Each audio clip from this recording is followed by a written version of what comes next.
Hi and welcome back to my channel. Today we've got a head-to-head with these two Seikos. As you can see, there's a bit of a blue theme going on here. We have on this side the Marine Master 300 SLA 023, or I'll just call it the 300 while we're doing this video. It makes it a lot easier. Now on this side we have the SBDC 065, but internationally it's known as the SPB083 Great Blue Hole. It's basically a Marine Master 200 special edition with a jazzed up dial and second strap. Now, let's start off with the dial on these watches. The dial on the Great Blue Hole is what makes this watch, really. I say, the normal watch, I think it retails for around about $750, I think, in the UK or thereabouts. And this one, its RRP is $999. And the dial just makes it. That's the only real difference from the actual watch. The dial is stunning. I love the way the blue fades out against the black. A lovely hue to it. It is a really, really nice dial. Now, if we switch over to the 300, the 300 has a more precise looking dial, but there again, this watch does retail for £2,800. So you expect that, but it is a very well executed dial. It just looks so precise. So I'm gonna have to say it's a bit of a tie, really, because for the price, it is a bit of a tie. The handset on the 200 is the generic mid-range Seiko handset. Nothing particularly wrong with it, but it's not everyone's cup of tea. But one thing I do like is the fact that the minute hand is really long. I'm one of these guys who likes to set the watch exactly, and it drives me mad if it doesn't line up with the minute marker. So I find with this, it is really good. The Marine Master 300 has got an amazing set of hands. I would say completely, utterly in a different league. They've got a lovely, I don't know how close I can get in there, they've got a nice bit of polishing on the outside, brushed on the inside. You have a different coloured second hand. It just, yeah, these hands are amazing. In fact, you get a lot of people replacing these hands on this watch.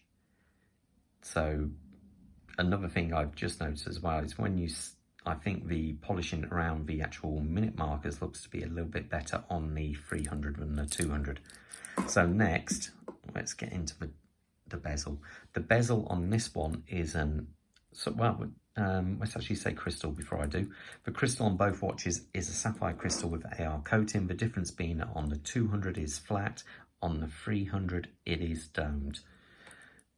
The bezel is an aluminium bezel on this, but I believe it's been lacquered. It looks like it's got lacquer around it, and it has a pip, an luminous pip at 12 o'clock. It's perfectly okay, and at the price point, not a problem. The 300 bezel is all ceramic, has a great big wedge of Lumibrite up here, and also 0 to 20 is also loomed. It is a much better actual bezel insert. The bezel turning on this is very firm. You're not going to accidentally turn it. It does actually require you can see how much pressure I'm putting on here to turn it, but there's very little back play, and it is very positive. Whereas the 300 is really, really nice. It just feels so silky smooth. It's got a really nice, not much back play, a little bit. Every second click you get a little bit more back play than the first, and lines up perfectly as you would expect a watch of this value to do. So you're not going to beat this one. Now, next we come to, we might as well talk about the movement. In this, it's the 6R15. It's basically a step up from the 4R36, but where it's been fettled it has a different mainspring. So I believe it's a 23 joule with 50-hour power reserve, and it has 6 beats per second. Whereas the 300 has the 8L35, which is a very nice movement. It's basically it's the base movement for the 9S range in the Grand Seiko, but it's unregulated and unpolished, but it's still a very good looking movement, completely different to the 6R15, and it beats at 8 beats per second. So same as a Rolex, you've got a much smoother flowing second hand as it goes around the dial. You can't compete between the two. This is a really high quality movement, but actual for timekeeping, at the minute, there's hardly anything between them. When they're on the wrist, both watches are about 3 to 4 seconds a day, but, and I do say, but this watch could be a lot better. So this movement is far superior, but I would like to see it regulated. But, and I say that again, it makes it incredibly hard, because what topic we're going on to next is the case design. Being that this is a monoblock case, I can't get to the movement without special tools taking it from front, so I can't actually regulate this watch myself. I would have to send it off, which is a bit of a shame.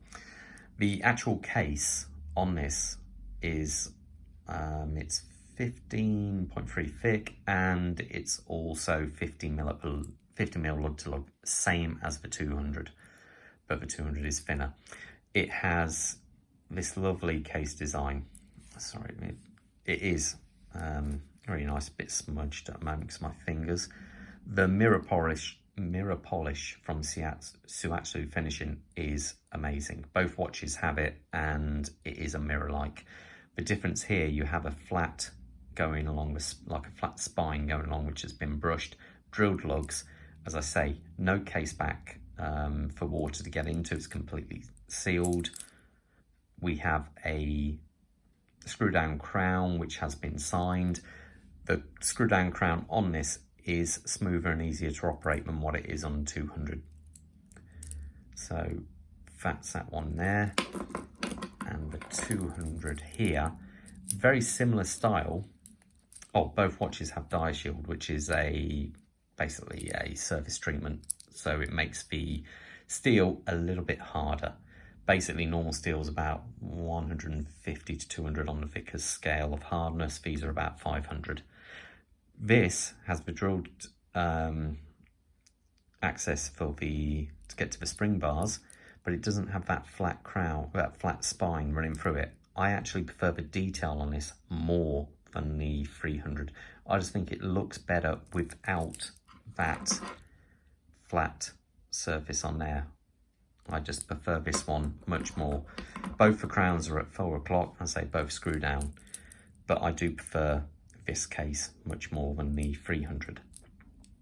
Now, the bracelet wise, I like this bracelet. It's pin and collar, as on both watches, but this one, it just suits the watch far better. This one here is a little bit more elaborate, but we have brush and polish sections on the center. Pin and collar again, both 20 mil, but it's just a little bit, the links seem to be too long. I can't get this as comfortable as this one here, so I do actually prefer that one more. And now I'm going to get to a big negative. Both watches have solid end links, but why on earth they got these great big rounded solid end links which do not match the watch in any way, shape or form? You have this lovely polished center coming around here, and then a round center link, end link, which makes no sense. And look at this, the play. That is completely unacceptable on a watch which costs almost £3,000. It is absolutely atrocious. I don't wear this watch on this bracelet. I think the bracelet is garbage. I had to buy a strap code one because the simple fact is they're better quality. This I'm not impressed with at all. The end links are appalling. Now, the 200 is better. There is still bin movement. That side, zero movement, and it doesn't open up like the 300. I'm sorry, Seiko, but that price, please make a better set of end links. When it comes to the clasp on this is a milled out center, folded steel at the base. Standard affair, you've got 4 levels of micro adjustment, fold over safety, and a die link extension, which isn't the best, but it does work. So fold it out. Now the clasp on the 300 is much more interesting. It's all folded steel, milled out here though. You've got 4 levels of adjustment, but as we all know, the Marine Master has this lovely trick where you press that, it hits that pin there, lifts that up, and then you get all this micro adjustment. And I do find I use that sometimes in the afternoon if your wrist's expanded a little bit, whatever, you can open it up a little bit, which is nice. But there is a downside to this adjustment, and that's when you look at both watches here. If I close this, there's a big difference when it comes to the thickness. Not everyone likes this, some people get rid of it. So there you go on that one. Now let's actually put these on my wrist so you get an idea of how they look.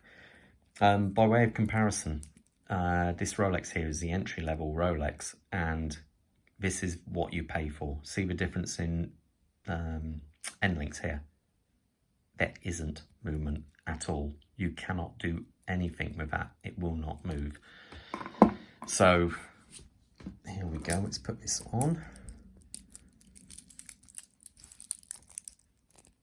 That's one thing you always do. Every time you put this watch on, you can't help but open that, though it can be closed without anything there. If I'll just bring this camera up a little bit. Now, there we are on the wrist. It's a great looking watch, no shadow of a doubt, but it's heavy, really heavy. Now, the actual watch weighs in at 210 grams. That doesn't sound much by way of comparison, though. This one is just over 170. And it is quite tall at 15.3 mil. So if you're the kind of guy who wears a suit, you're going to struggle to get this one under your shirt, or likewise if you're a woman who wears it, wants to put it under a blouse, it is tough.